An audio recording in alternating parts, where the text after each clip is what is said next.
warahmatullahi wabarakatuh. Saya Nur Elena binti Ramli, wakil daripada kumpulan 1. Kumpulan kami telah memilih tajuk kajian tentang pengurusan makanan halal dan haram di Malaysia. Seperti yang kita semua tahu, Malaysia merupakan salah satu negara Muslim. Jadi, pengurusan makanan halal dan haram di negara kita adalah sangat penting. Hal ini kerana kita perlu memastikan produk makanan yang dipilih adalah bebas daripada sebarang bahan yang diekstrak daripada sumber yang haram. Jadi, untuk menjalankan kajian ini, kami akan menembual beberapa orang responden.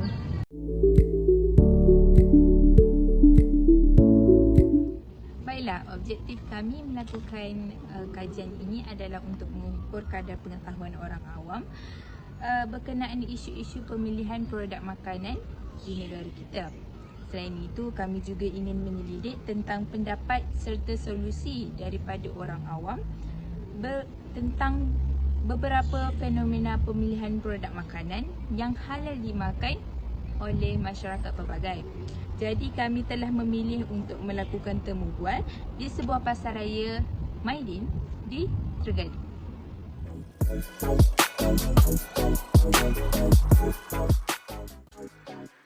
Akak, Ya. saya dari Uniza. Okey. Nak tanya sedikit soalan tentang makanan halal haram. Jadi akak boleh luangkan sedikit masa tak? Okey, boleh. Okey. So, soalan pertama, adakah akak pernah mempunyai perasaan was-was atau syubhah terhadap produk makanan yang dibeli? Di mana dan contoh? Pernah lah, sebabnya kita ambil berat tentang makanan kita yang kita nak makan tu kan. Tapi bukan dekat sini lah, ada dekat setengah pasaraya yang lain. Okey. Soalan yang kedua, adakah notis no pork no lard tu sudah cukup untuk membuktikan makanan di situ halal dimakan? Bagi saya tak cukup, sebabnya mungkin dalam makanan tu ada mengandungi bahan yang dibuat daripada gelatin ke apa benda, maybe daripada haiwan atau binatang yang kita tak boleh nak makan lah. Macam tu. Okey. Terima kasih. Sama-sama.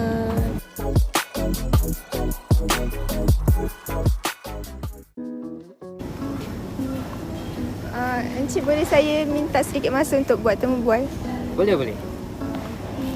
Soalan yang pertama, adakah encik tahu beberapa rupa bentuk logo halal dari negara lain? Ya tahu. Yang terutamanya Brunei, Singapura dengan Indonesia. Soalan yang kedua, adakah encik tahu tentang konsep Buy Muslim First, iaitu BMF? Tak tahu. BMF ni adalah salah satu kempen yang menggalakkan pengguna Muslim untuk mengutamakan pembelian produk Muslim. Jadi, adakah encik mengamalkan konsep tersebut dalam membeli belah? Ya. Itu saja, terima kasih. Assalamualaikum Puan. Waalaikumsalam. Saya dari Uniza, nak buat sedikit soalan selidik tentang makanan halal haram, boleh? Okey. Apa pendapat Puan tentang isu produk halal dan haram yang dibeli dari luar negara melalui pembelian secara atas talian?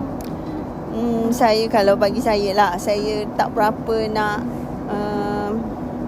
pasti, sebabnya kita tak tahu betul ke tak logo tu asli. Betul.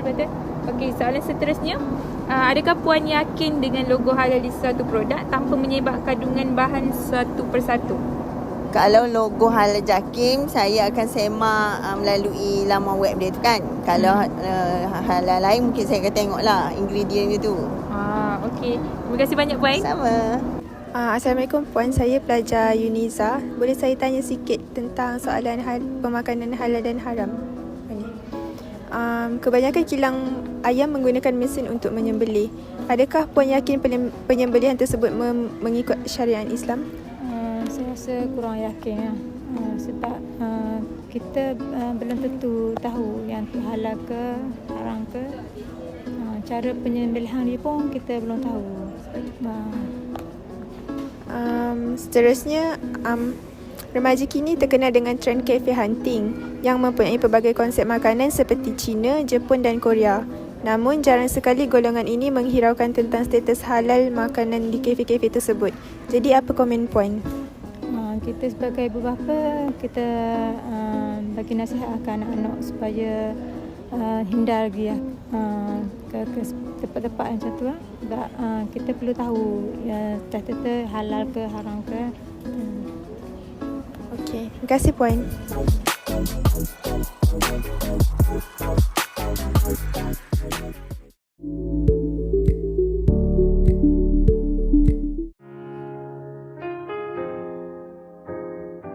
Kajian menunjukkan bahawa ramai orang yang berasa was-was ataupun syubhah terhadap makanan yang dibeli.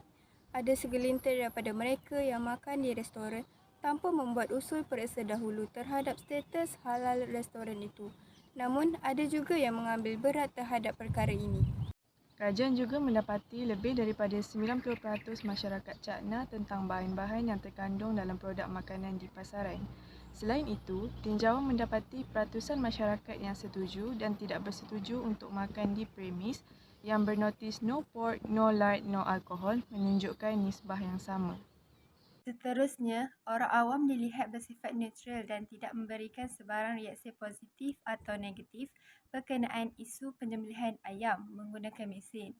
Selain itu, orang ramai juga didapati tidak begitu ambil berat tentang pelbagai rupa bentuk logo halal daripada negara lain. Contohnya, Argentina, Bangladesh, Belgium yang telah diiktirafkan oleh JAKIM. Tambahan pula, orang awam juga kurang yakin dengan syarikat yang mengeluarkan variasi makanan halal dan non-halal. Setengah masyarakat melihat bahan-bahan yang digunakan di belakang suatu produk, walaupun terdapat logo halal JAKIM. Kemudian, kebanyakan bersetuju trend cafe hunting dalam kalangan remaja menyebabkan mereka alpa dengan status halal kafe tersebut. Salah seorang orang yang kami telah interview di Maidin memberi nasihat kepada semua ibu bapa untuk menasihati anak-anak mereka untuk menghindari makanan yang haram dan berhati-hati untuk memilih makanan yang halal.